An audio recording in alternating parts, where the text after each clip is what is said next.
Alright, Karina baby, today is the 25th. Remember yesterday we did It's Not Fair. But was it really not fair? Her perception wasn't the best. Okay, so for the 25th, when Mole went digging. Oh my, look at this. He's in someone else's house. You see that?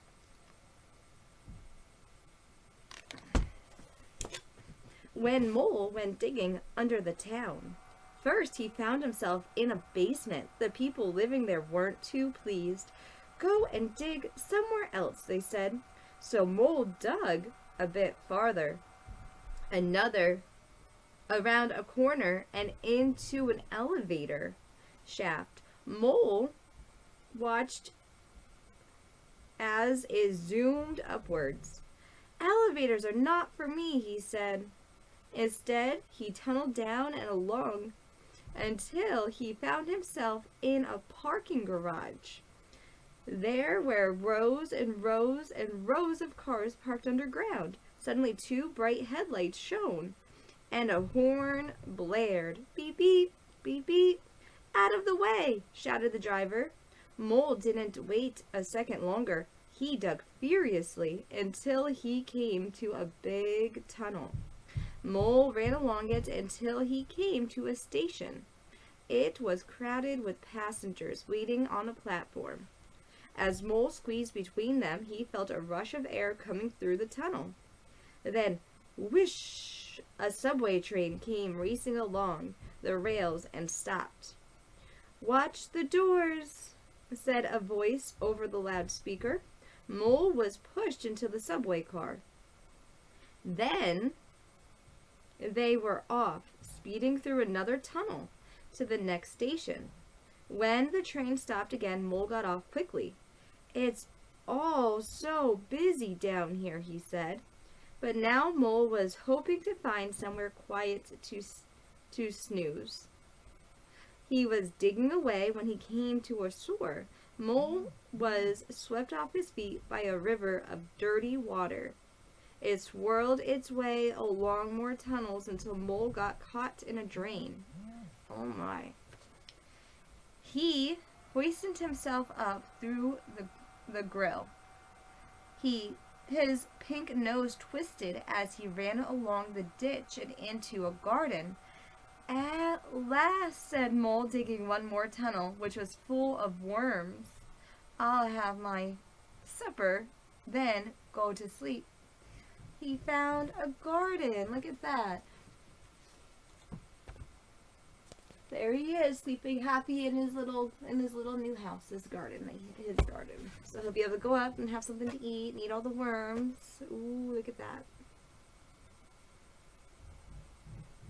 All right, let's see what our next book is.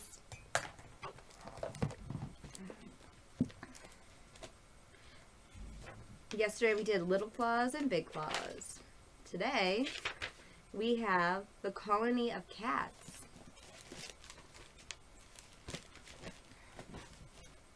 Long, long ago, as far back as the time when animals spoke, there lived a community of cats in a deserted house not far from a large town. They had everything they could possibly desire for their comfort. They were well fed and well lodged, and if by any chance any unlucky mouse was not so smart enough to venture in their way, they caught it, not to eat, but for the pure pleasure of catching it. The old people of the town related how they had heard their parents speak of a time when the whole country was so overwhelmed with rats and mice that not so much as a grain of corn was to be gathered in the fields. And it might be out of gratitude to the cats who had rid the country of those plagues that their descendants were allowed to live in peace. No one knew where the cats got the money to pay for everything or who paid for it, for all this happened so very long ago. But one thing is certain, they were rich enough to keep a servant, for though they lived very happily together, they did not scratch or fight more than human beings would have done. They were not clever enough to do the housework themselves, and preferred, at all events, to have someone to cook their meats, which they scorned to eat raw. Not only were they very difficult to please about the housework, but most women quickly tired of living alone with only cats for companions, and consequently they never kept a servant long. It had become a saying in the town, when someone found herself reduced to her last penny, "I will go and live with the cats," and many a poor woman actually did so. Now, Lysian was not happy at home, for her mother, who was a widow, was much fonder of her elder daughter. Often the younger one fared very badly, and had not enough to eat, while her sister could have everything she desired. And if Lysian dared to complain, she was certain to receive a good beating. At last the day came when she was at the end of her patience, and she exclaimed to her mother and sister, "Since you hate me so much, you will be glad to be rid of me, and I am going to live with the cats." "Away with you," cried her mother, seizing an old broom handle from behind the door. Poor Lysian did not wait to be told twice, but ran off at once and never stopped till she reached the door of the cat's house. Their cook had left them that very morning with her face all scratched. The result of such a quarrel with the head of the house that he had nearly clawed out her eyes. Lysian, therefore, was warmly welcomed.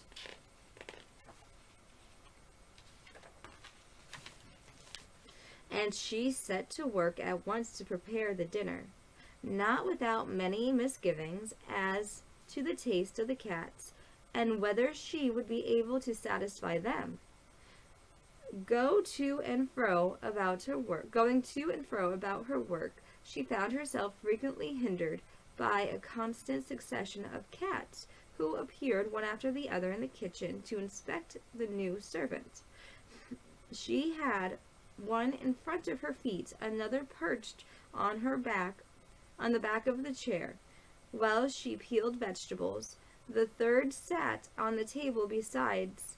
All 5 or 6 others prowled around among the pots and pans on the shelves against the wall. The air resounded with their purring, which meant that they were pleased with their new maid.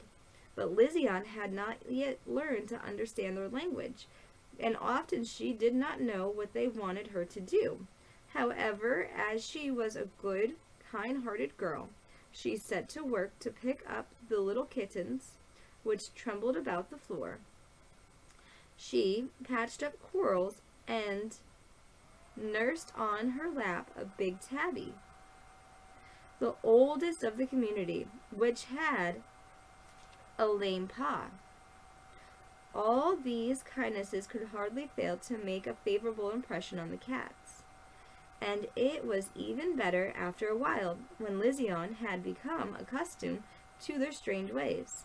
Never had the house been kept so clean, the meats so well served, nor the sick cats so well cared for. Some weeks later, they had a visit from an old cat, whom they called their father, who lived by himself in a barn at the top of the hill, and came down from time to time to inspect the little colony. He too was much taken by Lysian, and on seeing her asked, "Are you well served by this nice, black-eyed little person?" And the cats answered with one voice, "Oh yes, father, gotta. We have never had so good a servant." "Oh yes, father, gotta. We have never had so good a servant." At each of his visits, the answer was always the same. But after a time, the old cat, who was very observant, noticed that the little maid was looking sadder and sadder. "What is the matter, my child? Has anyone been unkind to you?" he asked one day when he found her almost crying in the kitchen. She burst into tears and answered between her sobs, "Oh, no.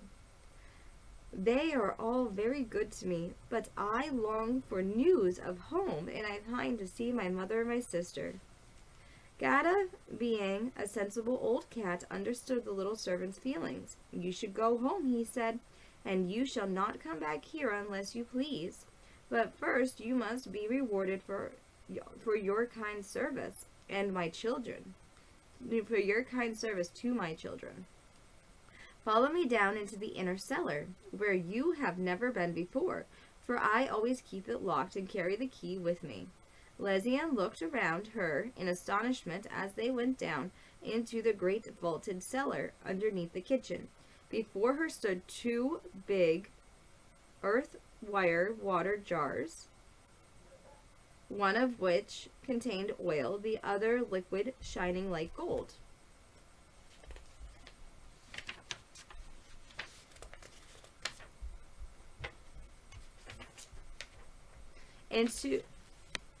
Into which of these jars shall I dip you?" asked Father Gada, with a grin that showed all his sharp white teeth, while his mustache stood out straight on either side of his face. The little maid looked at the two jars from underneath her long dark lashes. "In the oil jar," she answered timidly, thinking to herself, "I could not ask to be bathed in gold." But Father Gada replied, "No, no, you have deserved something better than that," and seized her in his strong paws and plunged her into the liquid gold. Wonder of wonders! When Lezian came out of the jar, she shone from head to foot like the sun in the heavens on a fine summer's day. Her pretty pink cheeks and long black hair alone kept their natural color, but otherwise she had become like a statue of pure gold. Father Gada purred loudly with satisfaction.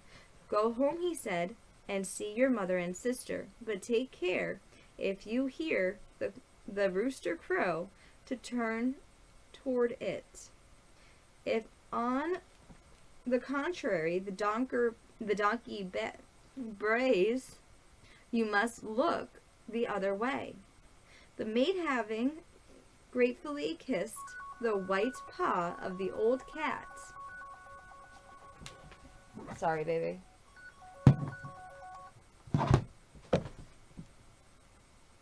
The white paw of the old cat set off for home. Just as she got near her mother's house, the rooster crowed, and quickly she turned towards it. Immediately, a beautiful golden star appeared on her forehead, crowning her glossy black hair. At the same time, the donkey bayed. But Lezian took care not to look over the fence into the field where the donkey was feeding.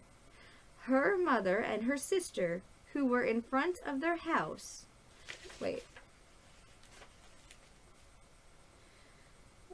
Father Gada purred loudly with satisfaction. "Go home," he said, "and see your mother and sister, but take care, if you hear the rooster crow, to turn towards it, and to the contrary, the donkey brays, you must look the other way." Okay, so she must look the other way.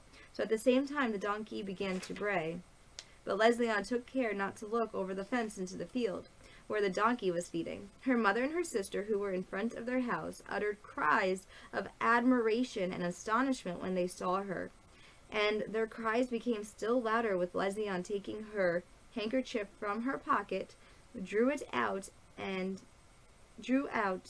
handful of gold also. For some days, the mother and her two daughters lived very happily together, for Lezian had given them everything she had brought away except for her golden clothes, for that would not come off in spite of all the efforts of her sister, who was madly jealous of her good fortune. The golden star, too, could not be removed from her forehead, but the gold pieces she drew from her pocket had found their way to her mother and sister. I will go now and see what I can get out of the purses, said Pepina,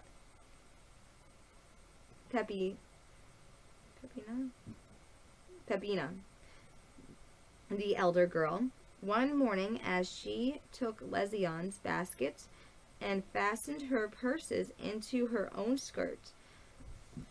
I should like some of the cat's gold for myself, she thought, as she left her mother's house before the sun rose.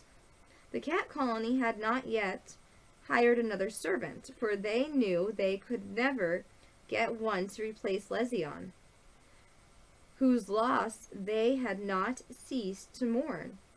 When they heard that Pepina was her sister, they ran to meet her. She is not the least like her, the kittens whispered among themselves. Hush, be quiet, the oldest cat said. All servants cannot be pretty.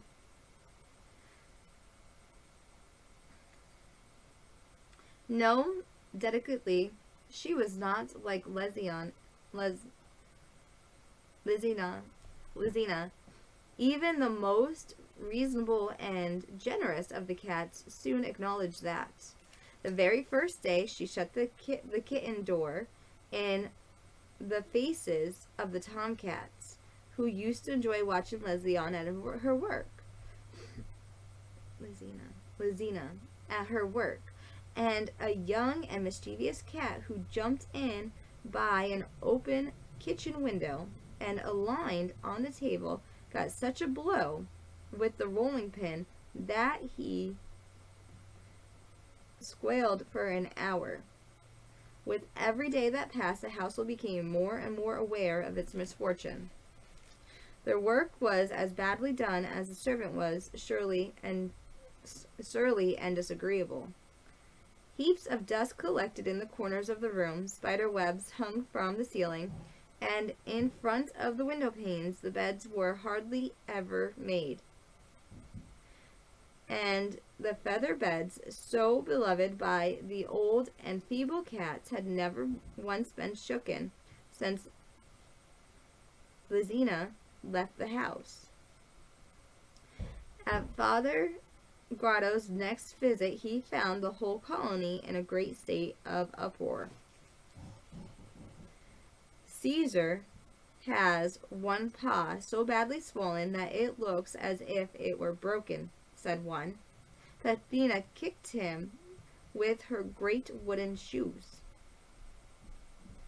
Hector has an abscess on his back, where a wooden chair was flung at him, and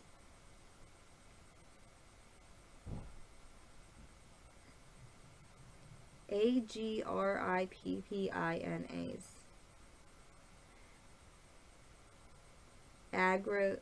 Agrippius. 3 little kittens have died of hunger because besides their mother, because Pepina forgot them in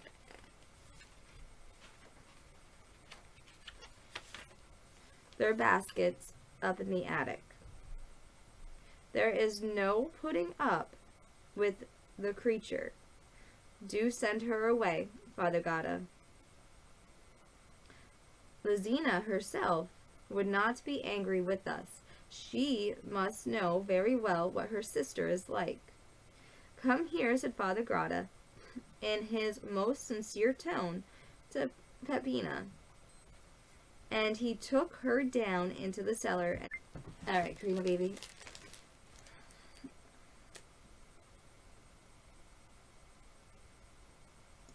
So, come here, said Father Gatta in his most severe tones to Pepina, as he took her down into the cellar and showed her the same 2 great jars that he had shown Lizina.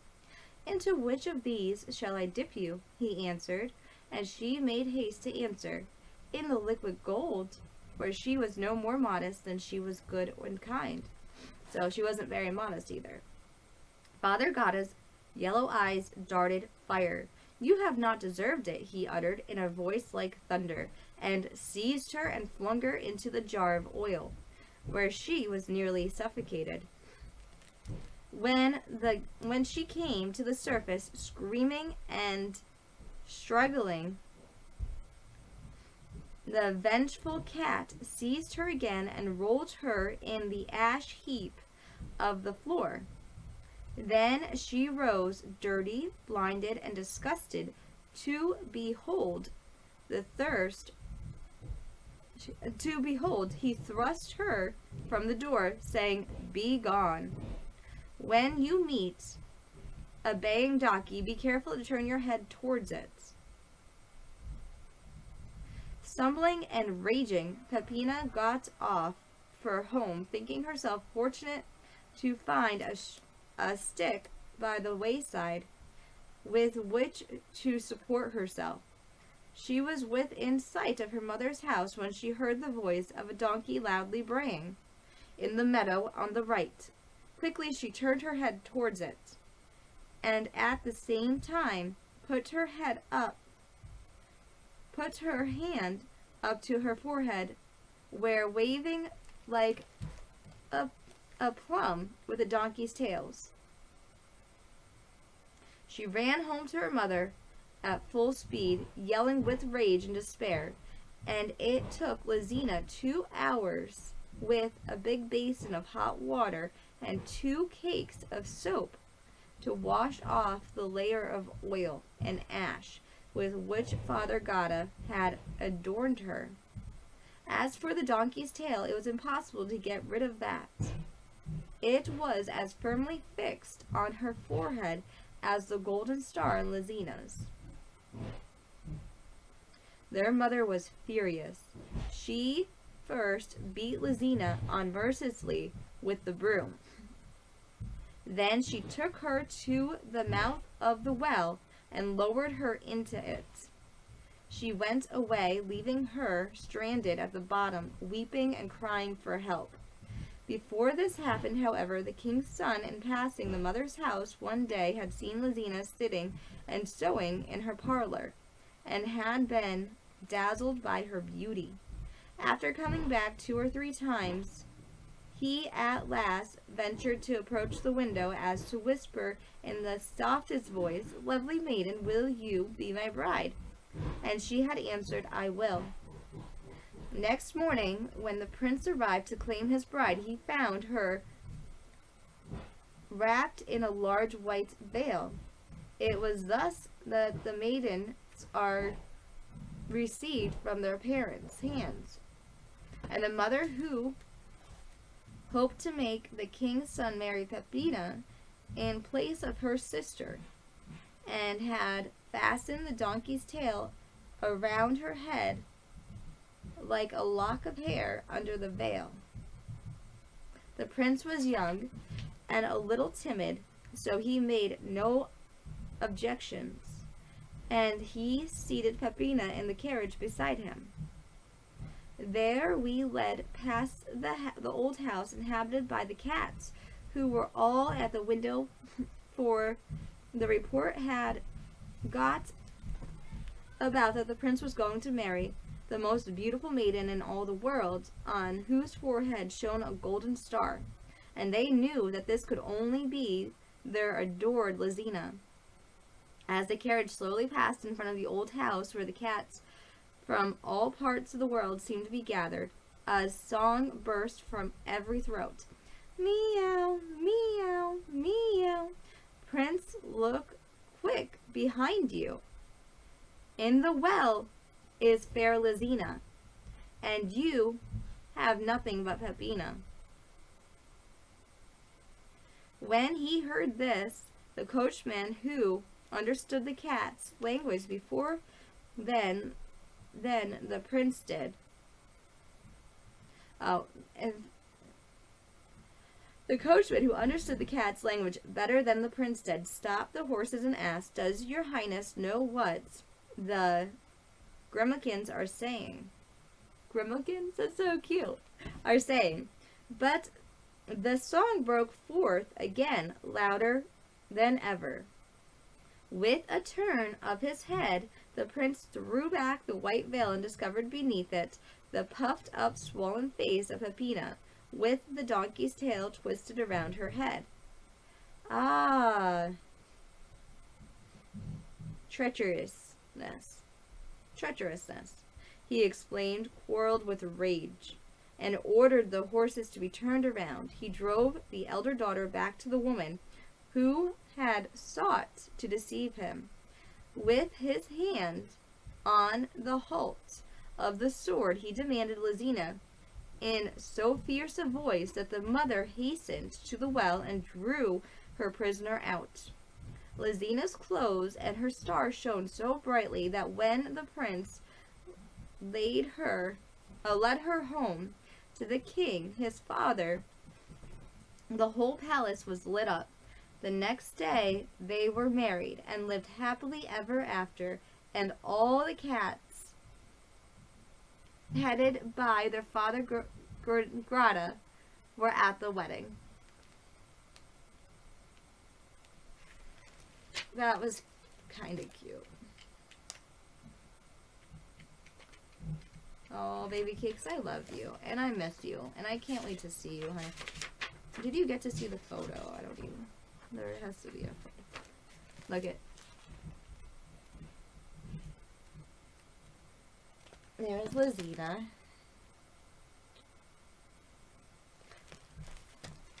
Alright, baby, let's do. We sit and watch the rain as it falls from the sky, and we are glad to be inside where it is warm and dry. Oh yes, I do love the rain. It keeps the earth so clean and helps the pretty flowers grow from the mountains to the streams. A tisket, a tasket, a green and yellow basket. I sent a letter to my love, and on my way I lost it. I lost it, I lost it. A little boy picked it up and put it in his pocket. A tisket, a tasket, a green and yellow basket. Let's do. Oh, the grand old Duke of York had 10,000 men. He marched them up to the top of the hill, and he marched them down again. And when they were up, they were up, and when they were down, they were down. And when they were only halfway up, they were neither up nor down. Oh, baby, I love you, and I miss you so much. I do. I miss you. I can't wait to see you. I'm always getting you stuff when I'm out. I'm always thinking about you.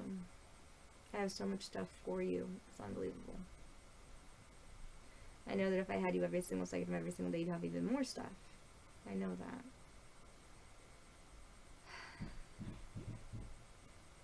Let's do.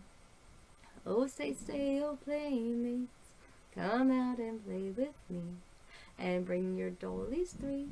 Climb up my apple tree, shout down my rain barrel, slide down my cellar door, and we'll be jolly friends forevermore, more, more. It was a sunny day, she could not go out to play. My dolly's got the flu, boo hoo hoo hoo hoo hoo. I ain't got no rain barrels, I ain't got no cellar door, but we'll be jolly friends forevermore, more, more. Let's do Lila Tove, baby. Let's do Boker Tove because it's early in the morning. So let's do Boker Tove, good morning. We sing Boker Tove, we thank you for this life. We sing Boker Tove each morning. This way we know it will be alright. And what did we just get to do? We just got to do Shabbos, right? Shabbos is a day of rest. It's from Friday at dusk to Saturday at dusk. And it goes, we just can't wait for Shabbos. We just can't wait for Shabbos. Shabbat Shalom is our day of rest. Shabbat Shalom is the day I love best. Shabbat, Shabbat Shalom. Every Friday Eve I get that Shabbos glow. Shabbat Shalom is the day of rest. Shabbat Shalom is the day I love best. Shabbat, Shabbat Shalom. And then what do we sing every single night? Because no matter what, God is good and God will always take care of us, right? If you can survive one place, you can survive any place. I need you to understand that. I need you to understand to be kind to everyone that you meet, to be able to survive no matter what. Because no matter what, if today's a bad day, tomorrow's going to be better. It's eventually going to get better. Okay? It eventually will. So let's do Lila Tov, honey. Lila Tov, and good night to you. Lila Tov, may your dreams come true. We sing Lila Tov, may Israel protect you throughout the night until we reach the morning light. I love you and I miss you and I will always love you no matter what. It's unconditional, baby. There's no conditions on Mama's love. There never will be. I love you no matter what. Like Papa always used to say, Mama's Papa's sun, Papa's my moon, and you are quite literally our rainbow baby and we love you. We love you no matter what. No matter what. Alright, I love you, my sweetheart. I miss you.